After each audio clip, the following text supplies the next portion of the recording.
Good day and happiness life mga ka-Life Change. Welcome muli sa ating YouTube channel, Life Change OFW Journey. At i-follow nyo na rin ako sa FB Reels, Leonardo Pulintan, Life Change OFW Journey. So for today's video, Happy Father's Day sa inyong lahat.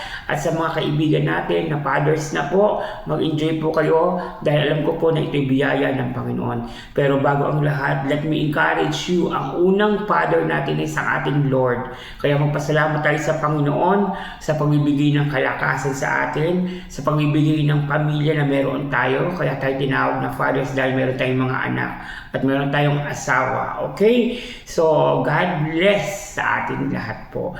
So, kailangan natin sa buhay na maging haligi ng tahanan. As a father, kailangan maging matatag ka. Dahil alam ko po na hindi madaling maging father. You need to be a good provider physically sa iyong mga pangailangan sa buhay. So I salute all the working father. I salute all the hard-working father dyan po sa inyong pamilya. So kailangan bigyan natin sila ng konting appreciation. Okay? Yung sabihan natin sila na mahal natin sila. Sabihan natin na mag-iingat tayo palagi. Pag-pray natin sila para kahit pa paano makaramdam sila ng tinatawag na support. Okay? So, to all the fathers out there, God bless and happiness life.